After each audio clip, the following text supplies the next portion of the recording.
Boa tarde, colegas estudantes do Instituto Federal de Educação, Ciência e Tecnologia do Rio Grande do Norte, Campus Natal Central, que eu também dou aula lá no Campus Macau, e curso técnico de segurança do trabalho. Estamos aqui na disciplina de prevenção e combate a sinistros, e hoje a gente vai iniciar aqui o cálculo, né, a nossa educação, vamos dizer assim, nossa capacitação para o cálculo de hidrantes, tá? Então, vamos iniciar aí pela mecânica dos fluidos, para a gente entender os conceitos, né? E começar a fazer aí uns equacionamentos de tubulação e de bomba, tá? Então, chegaram já algumas pessoas, está aí o link de chamada aí no chat novamente, para quem chegou atrasado. Eu mandei um videozinho para vocês aí no WhatsApp, não precisa assistir agora não. Chegou a Larissa agora. Boa tarde, Larissa. Está aí no chat agora o formulário de chamada. E hoje a gente vai tratar, né? Hoje, dia 17 de setembro de 2021, vamos tratar aqui de cálculo de tubulações. Na verdade, a gente calcula a perda de carga da tubulação para poder equacionar a bomba, se for necessário, aí uma bomba. Tá? Em algumas situações não é necessário, que eu já tenho a força da gravidade a meu favor, mas em muitos casos é necessário o uso de uma bomba. Chegou agora, tá aí de novo o link de chamada, da chamada aí no chat. Chegou Emily agora, né? Então vamos apresentar. Tudo bem com vocês? Alguém dá um sinal de vida aí, fala alguma coisa para aparecer nesse vídeo, que eu não estou dando aula sozinho. Diz um oi, pelo amor de Deus aí, vamos. Lucas, tá aí, tá vivo? Fala, homem. Opa! Aí, boa tarde. Aí, boa tarde. Matheus, tá vivo?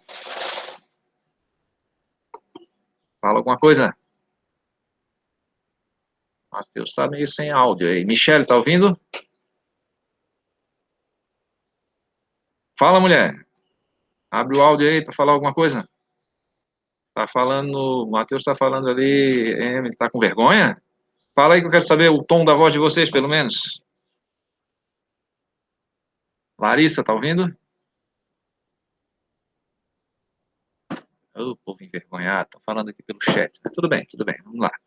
Deixa eu apresentar aqui o slide da aula de hoje. Permitir. Projeto de tubulações.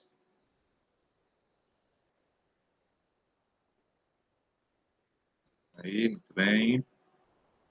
Tcharam, se abre a luz do conhecimento. O microfone do celular não está funcionando direito, tá? O Matheus só comentando aí. Gente, então vamos lá. A gente vai aprender hoje alguns conceitos aí da mecânica dos fluidos. Na engenharia mecânica a gente carinhosamente chama de MecFlu. Na engenharia civil, não sei porquê, mas eles chamam de fenômenos de transporte. Mas é mais legal o MecFlu, né? Fica mais bacana, não sei. Mas os engenheiros civis têm um gosto à parte na engenharia. Acho que é porque são civis, né? Vamos lá, então. Cálculo de tubulações. Deixa eu só receber essa pessoa que chegou agora. Vou colocar aqui novamente o formulário de frequência. E vamos para o slide.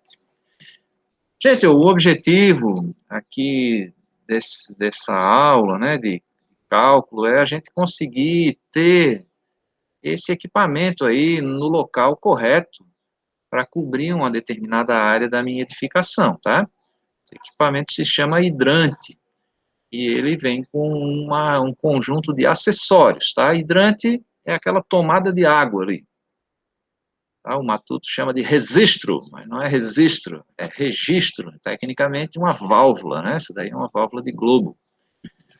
Tá? Então eu vou ter que equacionar quantos desses eu vou precisar. Para isso não preciso fazer muita conta, a gente vai só na escala mesmo, na planta, sabendo que cada um vai cobrir um comprimento de mangueira de 30 metros, eu vou posicionar eles na minha planta. E aí eu vou conectá-los com uma tubulação que pode ser aérea, pode ser subterrânea, e vou ter que ligar isso num reservatório de água, chamado RTI, Reserva Técnica de Incêndio, de maneira que quando eu abra essa válvula, eu tenha água na pressão e no volume, na vazão, na verdade, o volume pelo tempo, né, necessário aí. Essa vazão e essa pressão, ela é estipulada pela norma do Corpo de Bombeiros, né, e claro, não foi um troço aleatório, né, não é uma coisa aleatória, essa pressão e essa vazão, ela vai ser maior ou menor em função da carga incêndio, da energia que eu tenho que apagar, tá? Então, que eu tenho que neutralizar, claro, com a evaporação dessa água, para extinguir ali o incêndio. Cada tipo de edificação, como a gente viu, né, vai ter uma carga incêndio, uma quantidade de combustíveis e o tipo de combustíveis determinado, em função, claro, da natureza dessa edificação. Tá? Então, é um depósito de papel, então vou ter lá um combustível classe A, vou ver a carga, a energia lá do papel, né? Eu tenho papel, plástico, tenho também tecido. Então, poderíamos fazer esse cálculo dessa energia, mas a gente já tem estudos aí, a própria norma do bombeiro traduz esses estudos para a gente numa tabela que vai me dizer quantos megajoule por metro quadrado cada tipo de edificação tem. E é importante eu saber isso para saber quanto de pressão, quanto de vazão eu vou ter no hidrante. E também é importante eu saber disso para ver se eu preciso de hidrantes. Tá? Algumas edificações não vai ser necessário eu ter aí os hidrantes. Tá? De qualquer forma, essa figurinha já nos dá alguns parâmetros aí mínimos, né? Por exemplo, a tubulação vai ter que ter um diâmetro mínimo de 50 milímetros, tá? 2 polegadas, um pouquinho menos de 2 polegadas. E a altura dessa válvula em relação ao piso acabado, no máximo 1,5 metro, e para facilitar a operação, a conexão da mangueira, a abertura dessa válvula. Né? A gente usa uma válvula sempre angular, 45 graus, e chama válvula globo angular. E aí eu vou ter que ter também 30 metros de mangueira e um esguicho e uma chave de conexão nessa caixa de acessórios, que a gente acaba chamando de hidrante, mas é a caixa de acessórios, e o hidrante, que é a válvula, a tomada d'água, pode ser instalado dentro da caixa de acessórios, ou, se for instalado fora, no máximo a 5 metros de distância da caixa de acessórios. Essa aqui é o registro, a válvula de globo. Vejam que ela não está aqui com a conexão padrão, ela vai ser rosqueada aqui na tubulação, e nesse outro lado eu vou ter que rosquear também um engate rápido, chamado STORS, padrão alemão de conexão de mangueiras, tá? Mas aí está somente o meu registro de globo.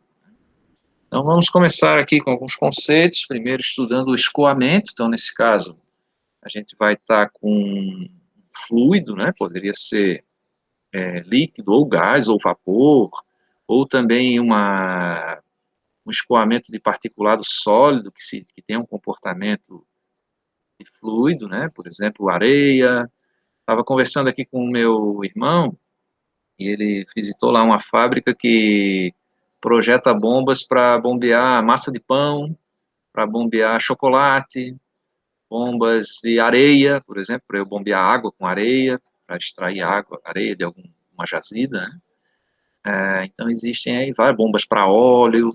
Nosso caso aqui vai ser para água, né? A gente está projetando hidrante, sem uma bomba para água. Então nesse vídeo aí que eu mandei para vocês, não posso rodar aqui, porque essa aula está sendo gravada, então tem direitos aí de monetização aí do autor desse vídeo, mas eu passei o link para vocês, tá aí o link também no slide, tá? Quando a gente apresenta, eu sempre transformo esse link aí nesse QR Code, porque quando a gente apresenta isso em sala de aula, o aluno pode bipar com o leitor de QR Code e ver o vídeo, né? Esse código aí é o link ali, né, do YouTube, nesse caso, tá? Chegou o Glênio agora, vamos botar o link de frequência lá no chat. Então, estamos estudando aqui, Glênio que chegou agora, não se assuste, isso aí não é a abertura do filme do Ultra Seven, não, isso é um escoamento, né, e a gente separa o escoamento em laminar e turbulento. Então, existe um número adimensional, que é calculado usando ali a velocidade e outros parâmetros, que chama número de Reynolds. Quando esse número é acima de 64, a gente diz que o escoamento é turbulento. Então, o escoamento laminar, ele não forma esses vórtices aí, esses movimentos lá, que parecem borrão de tinta, né?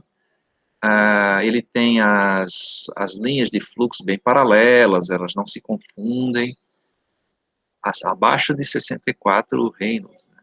E muitos dos escoamentos, inclusive esse nosso do hidrante aí, vai ser turbulento. Tá? E o escoamento turbulento, ele tem uma maior dissipação de energia, tá? Maior atrito entre as partículas, vai facilitar também um maior atrito nas mudanças de direção do fluido dentro da tubulação, também o atrito com os periféricos, aí, a rugosidade da tubulação e as derivações dessa tubulação. Tá? Então, aqui a gente consegue enxergar as linhas de fluxo aí, imagine que isso aqui seja um fluxo de ar, então você está movimentando o ar em cima de uma superfície que vai ter uma depressão e uma barreira. Então, ali naquela barreira eu vou ter que desviar, né, já na depressão vou desviar minhas linhas de fluxo, e eu tenho, a princípio, aqui à esquerda um escoamento laminar, e aquela barreira está modificando esse escoamento para um escoamento turbulento, naquela região ali da barreira. Isso ali dá um componente de força também, nessa barreirinha amarela aí. E, claro, essa mudança de secção aí, de sentido, de direção, desculpe, das partículas, né, ela vai transformar a energia de pressão em outras formas de energia, por exemplo, em ruído, em vibração, em temperatura, um aquecimento, tá? E isso vai ser dissipado, né? Deixa eu permitir aqui, o colega chegou agora. Vamos aqui para o slide. Então, estamos aí com as linhas de fluxo. Importante a gente entender, gente, que a vazão, né, ela é uma das nossas variáveis aí de projeto, é a vazão, e a outra é a pressão. Vou começar pela vazão. Aqui eu fiz a animação ao contrário, aqui, primeira forma, isso. A vazão é o volume de fluido que vai passar numa secção ali na unidade de tempo. Então, volume por tempo, metro cúbico por segundo, por exemplo. E isso é a mesma coisa que velocidade. Veja que ali eu tenho um Vzão e agora converti em velocidade, não, um Vzinho, né? Então, velocidade vezes a área dessa secção onde passa o meu fluido, tá? Então, volume sobre tempo ou velocidade vezes área. Se eu diminuo a área e mantenho a vazão, eu vou ter que aumentar a velocidade. Tá? Você já deve ter feito essa experiência aí numa mangueira de jardim. Quando você põe o dedo na mangueira de jardim, ela projeta o líquido mais longe, né? Então, diminui a área, aumentei a velocidade. Tem a mesma vazão, mesma quantidade de água que entrou na torneira nessa mangueira, vai ser, pela lei da conservação da massa, vai ser a mesma quantidade que vai sair lá no bico da mangueira. Então, se eu diminuir a área para manter a mesma vazão, eu tenho que aumentar a velocidade. Tá? E aí, isolando a velocidade, que é um dos parâmetros que a gente vai estar usando, né, eu vou ter vazão dividida pela área.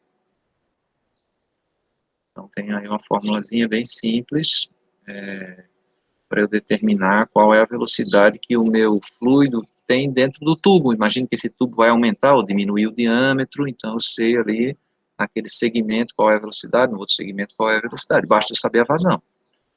Tá? E aí, claro, saber também o diâmetro para calcular essa área, então eu posso ter alterações de velocidade na tubulação. Isso é importante para a gente, porque se essa velocidade for muito grande, eu vou ter dois problemas. Um deles é aumentar o número de Reynolds ali, então o escoamento vai ser mais turbulento, e isso me dá mais dissipação de energia. Tá? Outro problema da velocidade muito grande é que também provoca vibrações. E outro, eu vou ter também uma coisa chamada golpe de Ariete, que é uma pancada que se propaga na tubulação, pode arrebentar as conexões da minha tubulação. Então tem que ter essa velocidade sob controle, e a norma, a IT22 me diz lá no item 588, e a velocidade de entrada na bomba, ela não pode ser superior a 2 metros por segundo, né?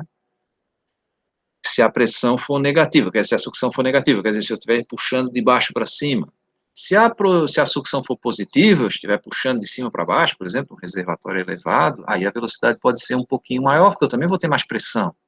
Por que isso? Para eu evitar o efeito da cavitação, tá? Que é aquele efeito onde eu vou ter a erosão do meu rotor.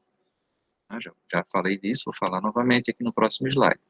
Na tubulação, não pode ser superior a 5 metros por segundo. Aí não é mais por problema de cavitação, não, mas por questão de vibrações e o golpe de ariete. Eu abro, fecho uma válvula, vou dar uma pancada, e isso aí pode arrebentar a minha tubulação toda. A cavitação a gente já estudou, que é esse fenômeno aí de erosão do meu rotor da bomba.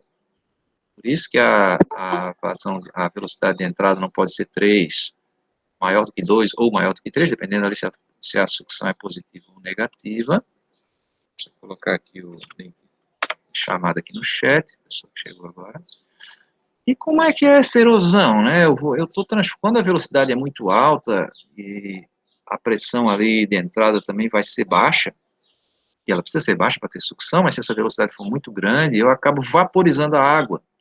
E aí, quando ela for novamente pressurizada, tiver um leve aumento de pressão, esse vapor vira líquido. Tá? E essa implosão da bolha de vapor, transformando de vapor para líquido, dá um impacto, um microimpacto ali, são milhões de microimpactos, né, no rotor, e vai erodindo, né, retirando o material do nosso rotor. O impulsionador aí da bomba, o rotor da bomba centrífuga, claro. Né? Aqui nesse perfil de asa, a gente pode observar aí as linhas de fluxo aqui do ar, né, no perfil de asa. Então, se vocês imaginarem um avião, a grande sacada da asa do avião, né, ela tem esse perfil que vai ter um comprimento maior na parte superior do que na parte inferior. Isso aí faz com que, na hora que essa linha de fluxo se divide e se fecha novamente, a parte de baixo a parte de cima vai ter que ter uma velocidade maior do que a parte de baixo, para elas se encontrarem juntas lá no final. O percurso é maior em cima, né? Então, isso causa uma força de sustentação, tá? Vai causar aí essa baixa pressão ali em cima, com esse aumento da velocidade, ela causa uma força de sustentação. E aí, como é que eu faço o avião descer, né? Eu tenho que diminuir, dar uma reduzida na velocidade, na parte de cima, né? Para que eu consiga ter o peso do avião, fazer com que ele desça, né? Vencer aí esse efeito da mecânica dos fluidos aí. Ali na pontinha traseira da asa, vocês conseguem ver um vórtice, né, um pequeno fluxo ali de retorno. Tá? E esse é um problema aí, mas é caracterizado pelo escoamento turbulento. Né? Então, num avião, né, o que a gente faz? A gente usa freios aerodinâmicos quando o avião está pousando, você baixa o flap, né, para mudar a velocidade de deslocamento, e quando ela bate com a roda no chão, você vê que ele abre um freio aerodinâmico na parte superior da asa, para estar segurando, né? O avião também tem um mecanismo chamado reverso, atrás da turbina, você abre um defletor que vai jogar a pressão da turbina para frente. Por isso que derrubou uma vez um Fokker 100, um avião da TAM, acho que lá no Rio de Janeiro, em São Paulo, acho, porque o reverso abriu na decolagem, né? Houve uma falha mecânica ali, e derrubou o avião. Então, os vórtices são essas mudanças de sentido aí nas linhas de fluxo. Então, aqui eles são mais comuns na lateral das asas. E é por isso que alguns aviões, vocês já devem ter visto, eles têm uma asinha, um perfilzinho de asa levantando na pontinha da asa, assim, para não perder essa energia, né? Porque eu economizo combustível. Aí quando eu encontro aí uma mudança de secção, no caso ali uma esfera no meu caminho, uma placa plana, eu vou ter mais vórtices, isso aí me dá uma força, que a gente chama de força de arraste, e claro, vai me consumir energia, né? Então na hora de eu projetar aí um automóvel, uma aeronave, aí eu vou ter que estar preocupado sim com isso. E nas tubulações eu também tenho que estar preocupado com isso, porque eu não quero gastar energia, jogar energia fora à toa, né? A gente conhece mais os vórtices aqui por redemoinho, né? Então, isso aqui se forma, eu tenho que ter um inibidor de vórtice aí na entrada do reservatório, essa caixa d'água lá, nossa reserva técnica de incêndio, para evitar esse vórtice, porque isso aí dá uma perda de carga grande, né? Então imagine aqui um automóvel, ele é um avião de cabeça para baixo, tá? Quando o avião é projetado para subir, o automóvel é projetado para ter aderência ao solo, essa força de solo aí, né? É uma pressão aerodinâmica, então tem que desenhar ele de uma maneira que o perfil de asa fique por cima, então o deslocamento de ar vai ser mais rápido em cima do que embaixo. E na parte de baixo do automóvel também tem o deslocamento de ar, mas eu tenho ali um cisalhamento pela própria constituição ali do automóvel, né, o chassis ali, a superfície do automóvel, né? Então esse desenho é muito bem bolado, né, e o que se aproxima mais do perfil ideal seria um perfil de gota d'água, e é nisso que projetaram o automóvel Volkswagen, né, inspirado numa gota d'água, né.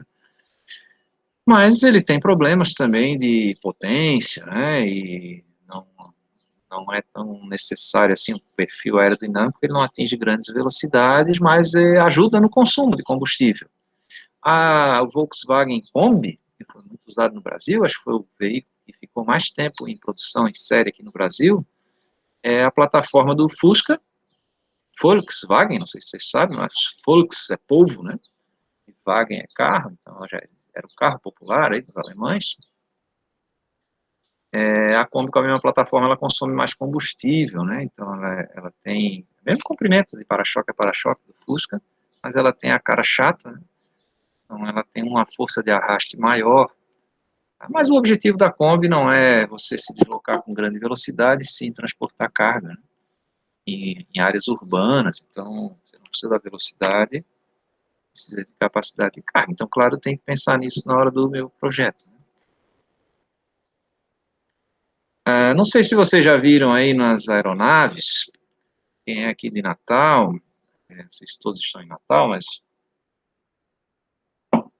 aqui na Rota do Sol, quando a gente vai aqui para as praias do sul, passando aqui por Parnamirim, ali pelo estádio do ABC, né, a gente tem ali a Barreira do Inferno, então tem uma exposição ali com alguns foguetes ali, e tem um caça, se eu não me engano é um caça Chavante ali, um avião de caça aí, bem primitivo aí, da década de 50, 60, tecnologia bem inicial aí dos jatos, né? Mas vocês conseguem ver esse acessório ali no jato, você já deve ter visto em alguma aeronave, esse acessório aqui, chama tubo de pitot, e ele serve para medir a velocidade da aeronave, tá? É diferente do automóvel, que eu consigo medir a velocidade medindo a rotação do motor, ou medindo a rotação da roda do automóvel. Uma bicicleta, que eu consigo botar um sensor na roda e ver quantas rotações por minuto, converter isso em velocidade, que eu sei o diâmetro da roda. Uma aeronave não dá para fazer isso. Boa tarde, Maria das Graças. É o link de chamada, né? Acho que não botei. Tá aí. Botei agora. Então a gente vai usar o tubo de Pitot, que é esse carinha aqui, ó. O que que ele vai fazer? Ele vai medir a pressão total, né? A pressão que essa aeronave está suportando no fluxo de vento, e isso vai me dar a velocidade consigo calcular daí a velocidade da aeronave.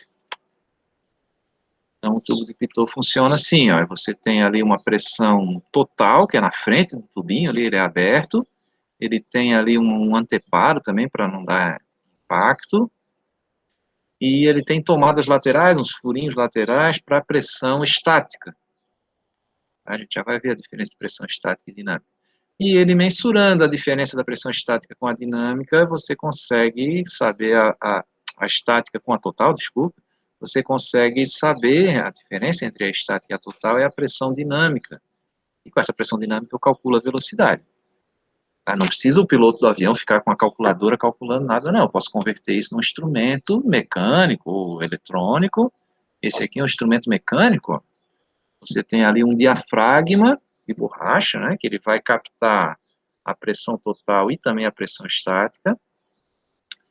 E o deslocamento desse diafragma vai impulsionar um ponteiro ali, um articulador que vai girar um eixo vertical, e esse eixo vertical girando aí está conectado a um sistema de engrenagens que vai movimentar o ponteiro, tá?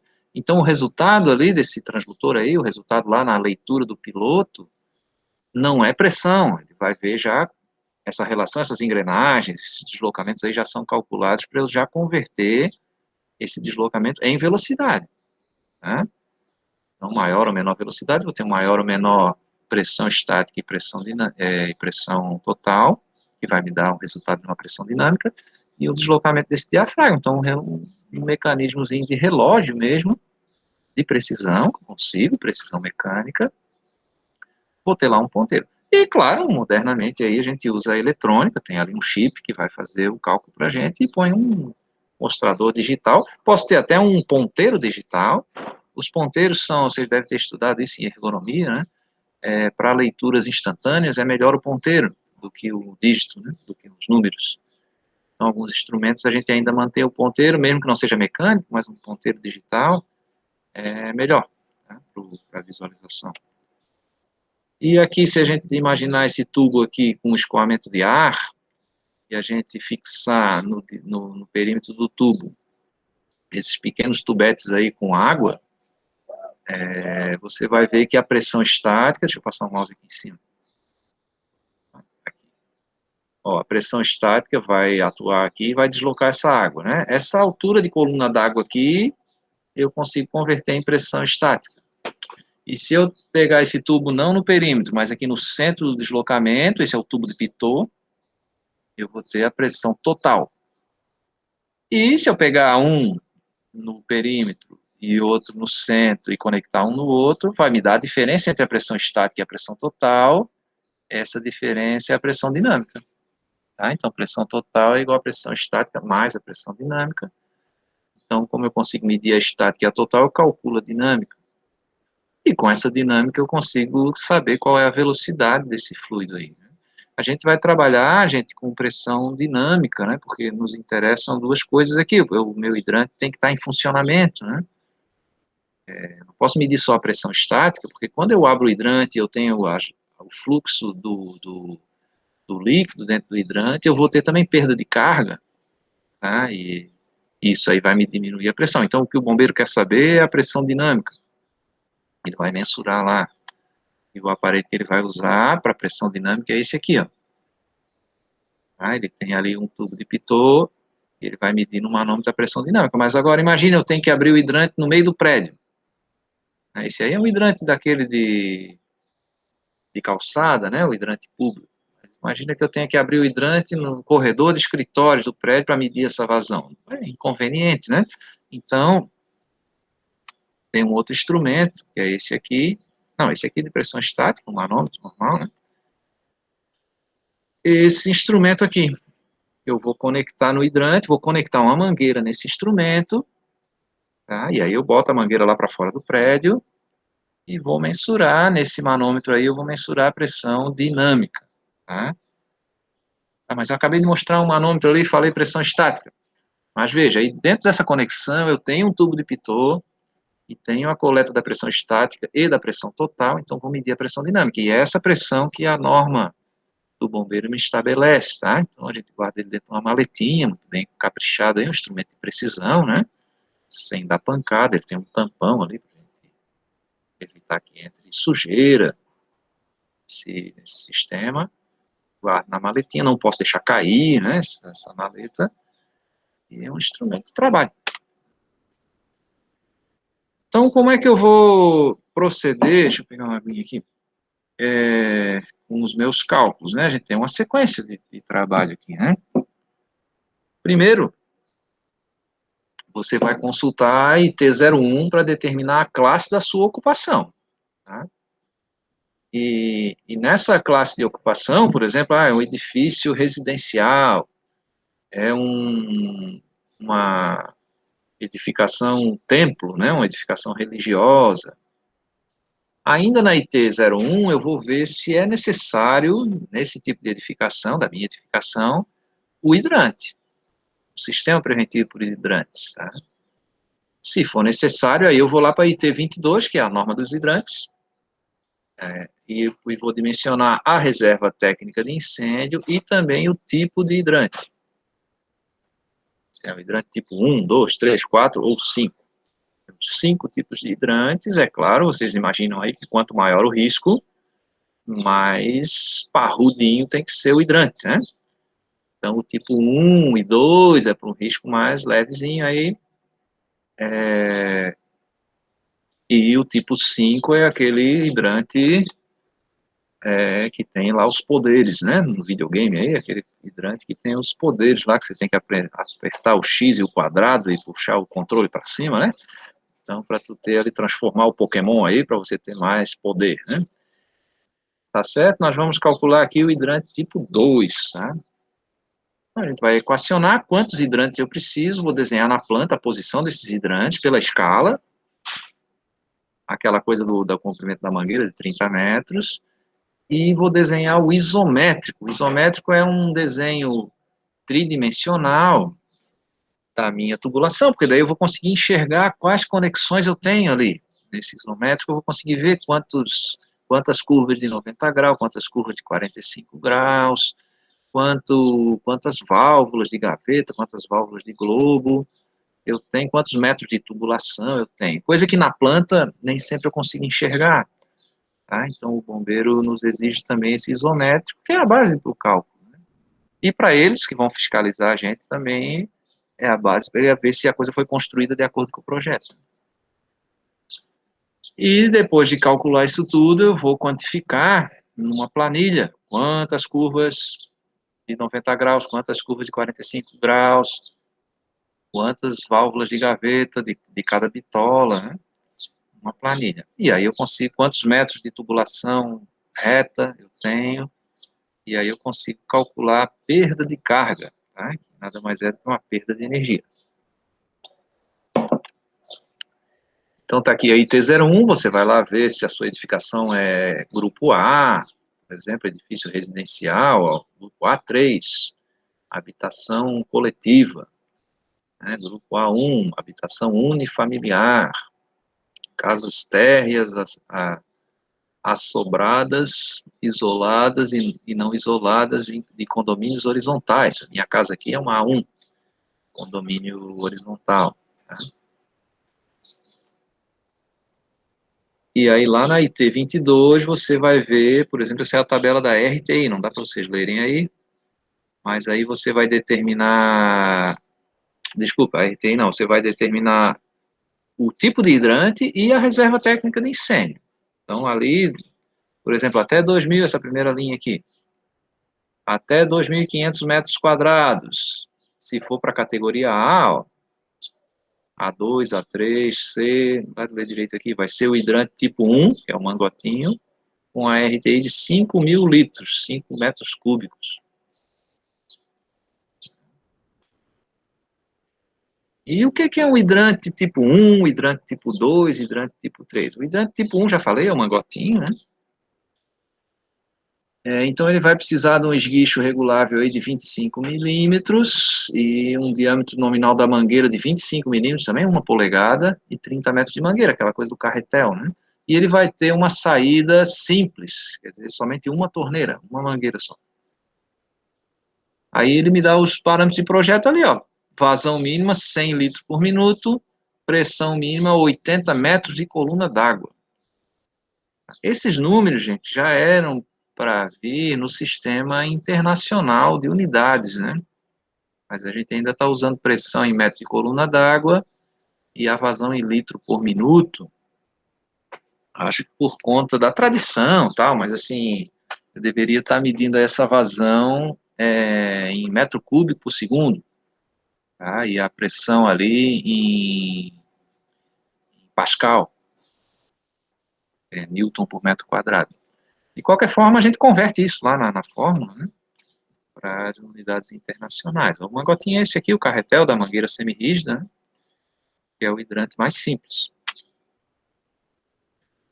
Vamos aqui para mais um fundamento. Essa equação de Bernoulli, nós não vamos usar ela não, é só para vocês entenderem aqui as variáveis, tá? Na verdade, a equação de Bernoulli é a equação da conservação da energia. Ah, já viram aquela história do Lavoisier, né? Nada se perde, nada se ganha, tudo se transforma, né? Então, o princípio da conservação de energia diz que se você tiver um volume de controle, toda a energia que entra é, é igual à energia que sai, tá? Por esse volume de controle. Então, se você imaginasse esse princípio aí numa tubulação, eu tenho ali do ponto A para o ponto B, então dá para ver aí que o diâmetro dessa área A é maior, né, do que a área B. Então, como eu tenho ali também uma diferença de nível, eu vou ter, além de eu ter a mudança de fluxo, eu tenho também uma diferença de nível, isso vai impactar aqui por conta da força da gravidade, né? Mas eu sei que a energia em A tem que ser igual à energia em B, tá? Pelo princípio da conservação da energia, né?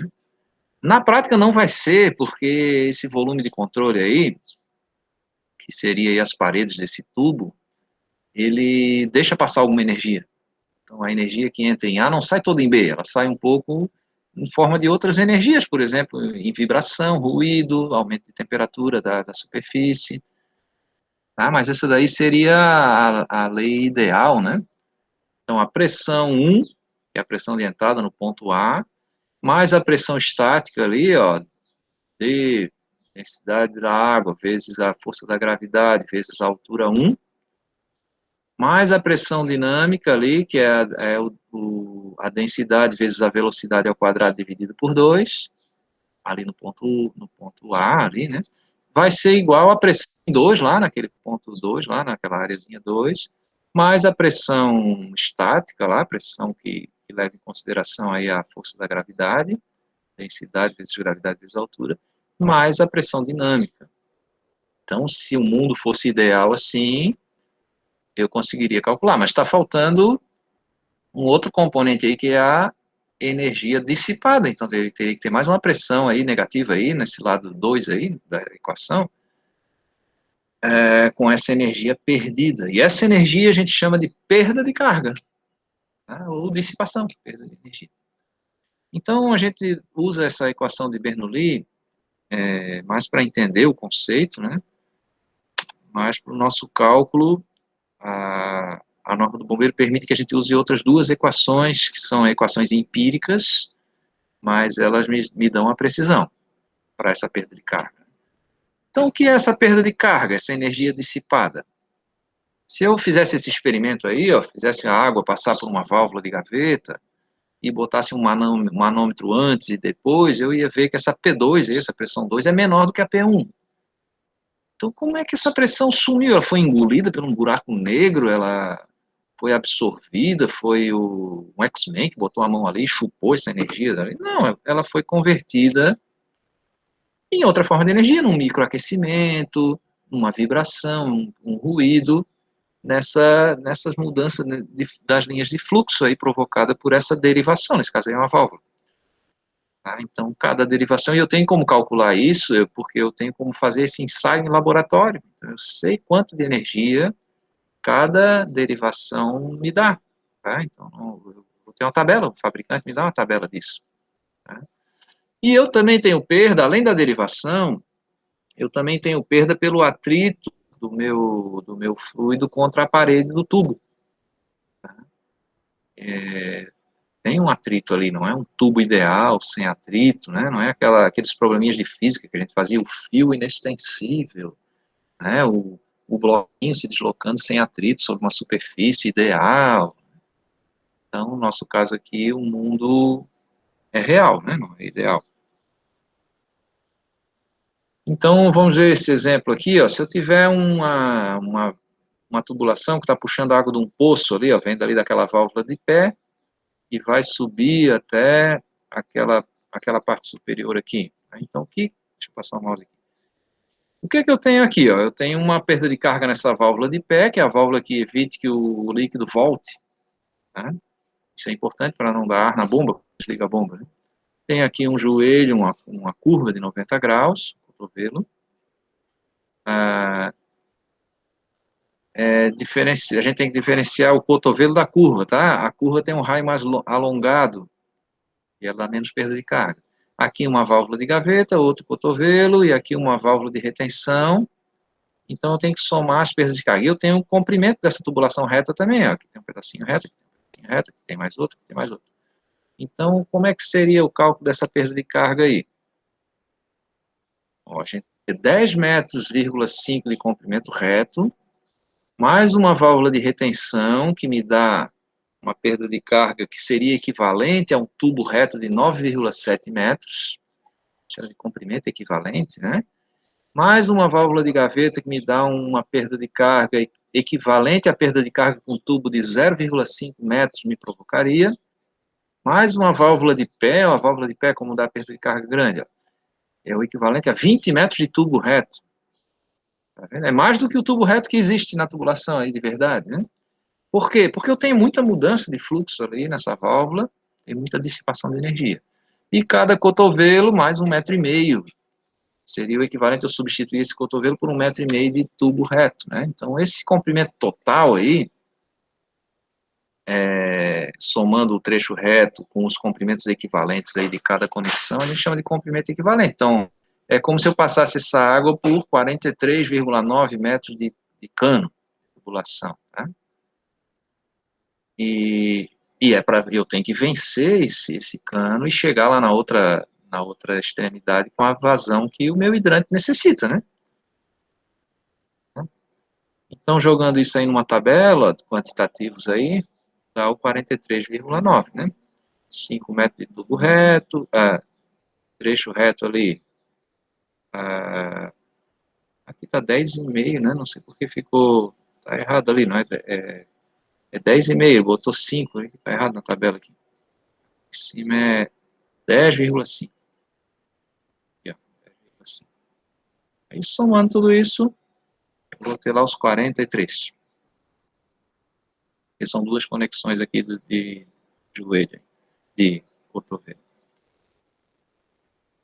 E aí, com esse comprimento equivalente, a gente tem duas equações, mas eu vou focar a nossa aula aqui nessa aqui, a equação de Hazen-Williams. Tive, inclusive, um aluno que se chamava Hazen-Williams. E lá na engenharia de segurança, lá na faculdade de Estácio de Sá, não sei se teu pai é engenheiro civil, né? Assim, sim, senhor. Eu já sei, por causa do meu nome, né? Então, são dois pesquisadores, dois cientistas que determinaram essa perda, esse cálculo da perda de carga, em função do fator J ali, eu calculo a perda de carga, a perda de pressão. Né?